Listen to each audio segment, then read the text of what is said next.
নমস্কার দর্শক বন্ধুরা, শুরু করছি গণিতের কৌশল।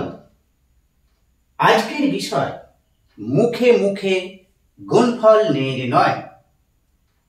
ইতিমধ্যে আমার চ্যানেলে গুণফল নির্ণয় করার অনেক কৌশল পোস্ট করা আছে। আজকে নিয়ে আসছি 11 দ্বারা গুণ। যে কোনো সংখ্যাকে 11 দিয়ে গুণ করার কৌশল। আমরা ছোট ছোট সংখ্যাগুলো মুখে মুখেই গুণ করতে পারবো, রেজাল্ট আনতে পারবো। আর যখন একটু বড় সংখ্যা হবে, 3 অঙ্ক, 4 অঙ্ক, 5 অঙ্ক, 6 অঙ্ক, ছোট্ট একটু রাফ করে নিতে হবে, তাহলেই কিন্তু আমাদের গুণফল চলে আসবে। 11 দিয়ে গুণ করব।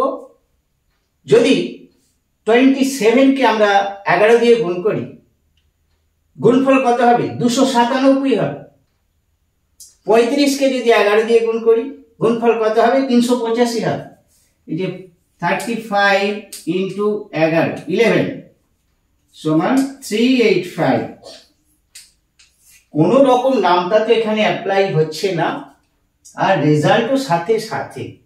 যদি এটা 42 হয় তাহলে কত হবে? 42 লিখলাম, এই রেজাল্টটা কত হবে? 462। যদি হয় এটা 53, তাহলে রেজাল্টটা কত হবে? 583। যদি হয় 61, তাহলে কত হবে? 671। 61 কে 11 দিয়ে গুণ করলে 671।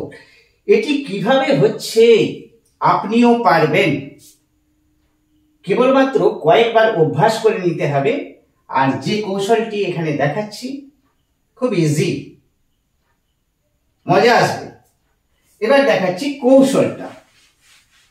এগুলো মুখে মুখে হবে, আর একটু বড়গুলো সামান্য একটু সময় লাগবে। একটি সংখ্যা নিয়ে নিচ্ছি 36।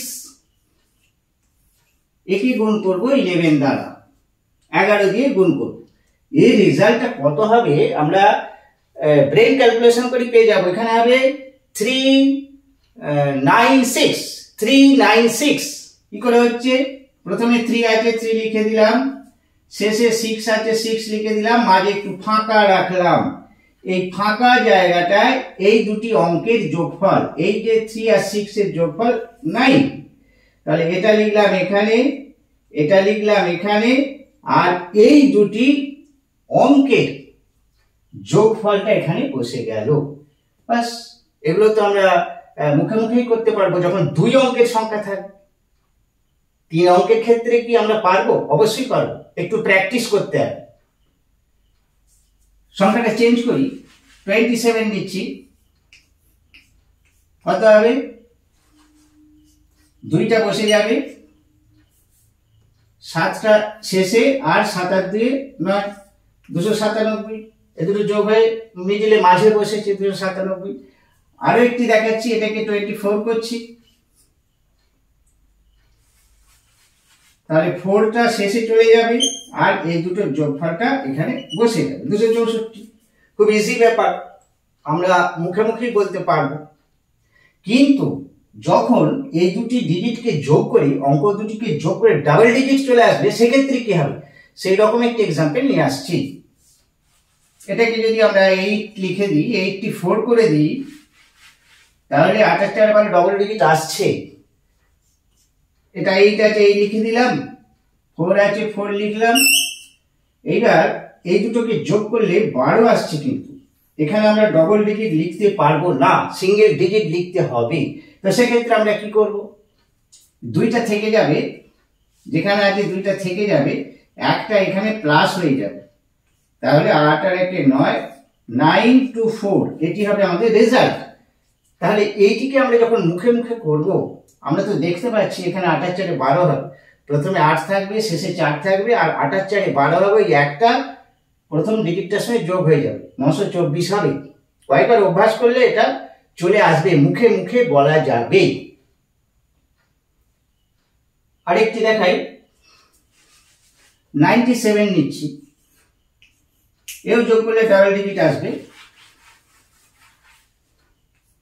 9 বসলো, শেষে 7কে লিখে দিলাম, আর 9-এর সাথে 16, 16, তাহলে 16-এর 6টা এখানে বসলো, আর 1টা কি হলো, এখানে +1 হয়ে গেল। তাহলে কত হচ্ছে 1067, 1067, এটি হলো গুণফল। করা যাবে, মুখে মুখে পড়া যাবে, একটু অভ্যাস করতে হবে। এবার 3 অঙ্ক নিয়ে আসছি, এখানে 3 অঙ্ক থাকলে আমরা কি করতে পারবো, 2, 3, 4, 234 নিলাম। এইটাকে আমরা কিভাবে করব, ঠিক আগের মতো, প্রথমে 2 আছে, 2 লিখবো, তারপরে শেষে 4 আছে, 4 লিখবো। এইবার কি করব, 4 আর 3 যোগ করব। 4 আর 3 কত হয়, 7, 4 আর 3 যোগ হয়ে গেল। এবার 2 আর 3 যোগ করব, 5 হয়ে গেছে। 4 আর 3 একবার যোগ, আর 3 আর 2 একবার যোগ, 2574। আরো একটি নেওয়া যাক,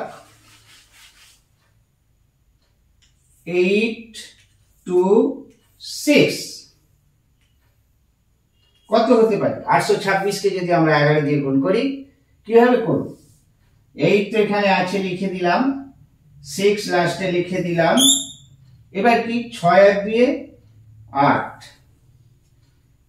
6 আর 2 যোগ হয়ে গেছে, 8 হয়েছে। এবার 2 আর 8 যোগ, 2 আর 8 10, 10-এর 0 একটি ডিজিট বসবে, আর একটা এখানে চলে আসবে +1, +1 হয়ে এখানে লিখলাম 8 আর 1 9, 9086 হলো আমাদের গুণফল। এই ছোট্ট রাফটি করে নিতে হবে, 9086। 3 অঙ্ক দেখালাম, এবার 4 অঙ্ক থাকলে কি হবে, 3, 5, 2, 7, দেখা যাক কতটা তাড়াতাড়ি